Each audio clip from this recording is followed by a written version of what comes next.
This is first iteration of my new build press. Built it during last few months and try to make it as stiff as possible. It has just a small range, 10 by 10 centimeters of cut. It is built on the extrusion aluminum. It is not such stiff as solid aluminum, of course, but this is what I have so far, and it's not finished because these two just fix it and bolt it here. It's not enough for the vibration, but I thought to make some beams here to fix it.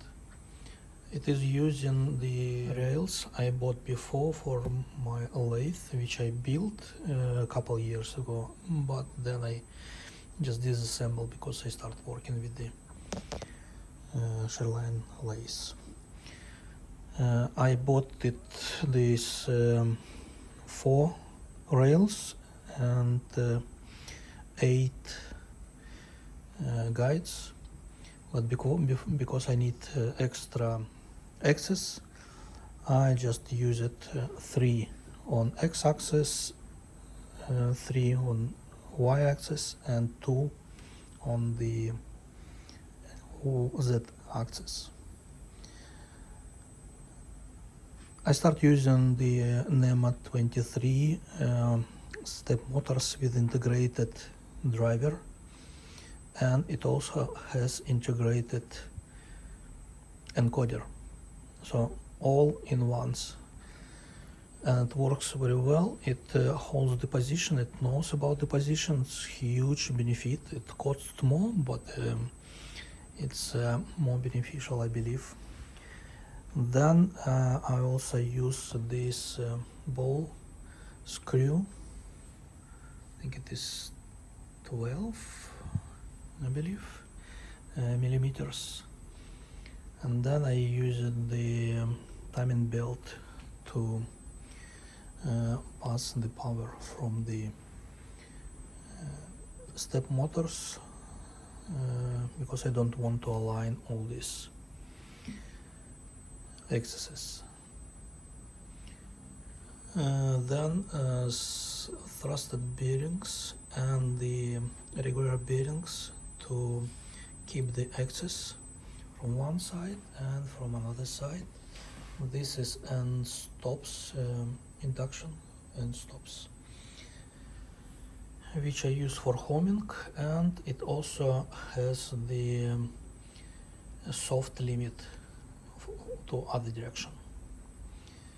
Then this is the Sherlobe headstock I bought in addition because I think it is very well made. I bought it especially for this lathe. And then this is servo motor.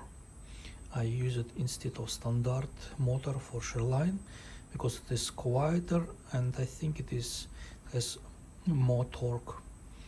I just created pulley, and it runs with the Mitsumi V-shaped belt with 6mm width. I think 3M also does it, and as you see, it is actually stopped, but it is on, and I cannot actually turn it on different angle because it has built-in encoder, and it has 23-bit absolute encoder.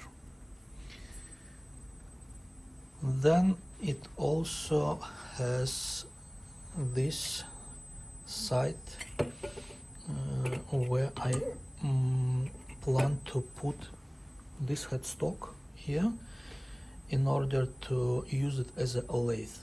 So this is supposed to be mounted something like this here, and then headstock would be fixed. This standard size pin for the headstock, and then it's supposed to be used as the CNC lathe. It is controlled by DDCS V-form, and I'm really happy with this instead of using fluid NC as I use it on my other lathe, the small one. I bought this one, so it doesn't need any computer. This is just extension board for this device, and it has some interfaces here. This is the cable to extension board. This is for MPG, and 2 USB where I can put a flash drive or and keyboard also supported. And this is a huge improvement. It has also LAN port, which I can use to connect to the computer. So using the network file system, we can put from the computer NC file, and then it will be available inside this board. So you can find that it has number of NC files already, and those I created myself right here using keyboard, for example. 3 axis and A, so I can just try to lift a bit my Z axis.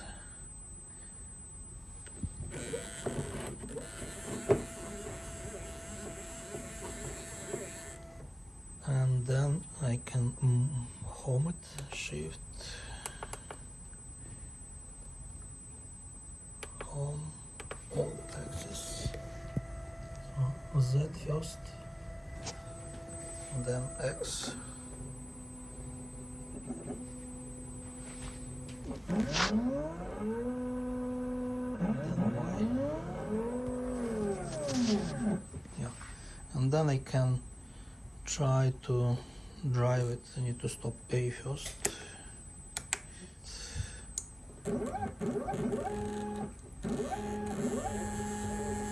And this is maximum. And then here I have the soft limit. 100 centimeter.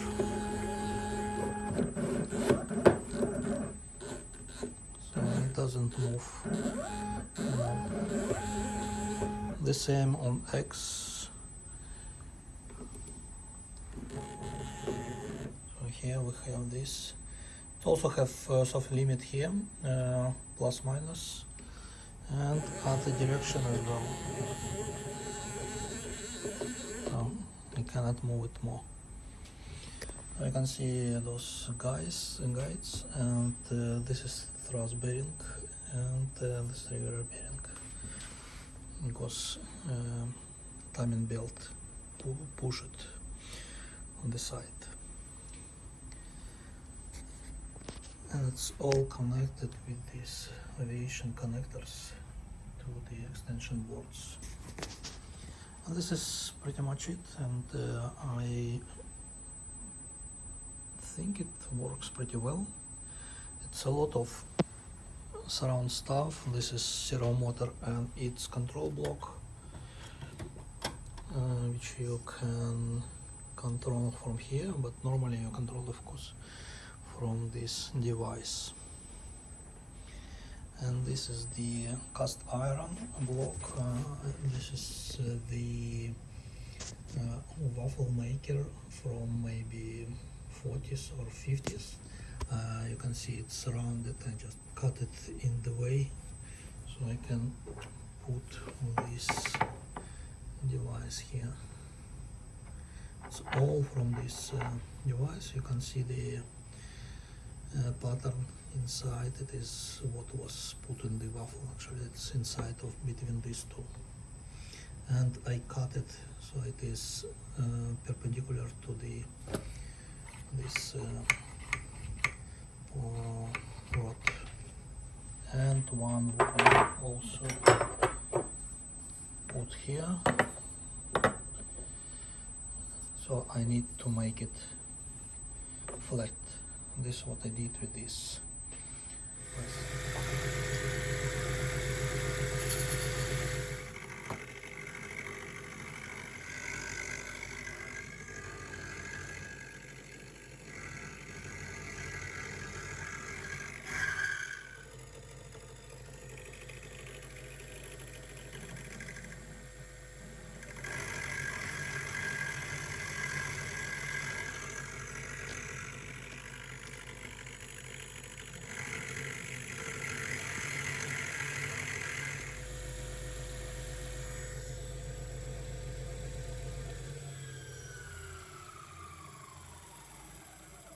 So this is hopefully my new opportunity to use not only brass but maybe steel with the slow cut, because vibration, this one is vibrating too much, because I tried to make it as precise as possible, but when I put it on the shaft of the motor it's still vibrating. But this vibration is totally fine and small.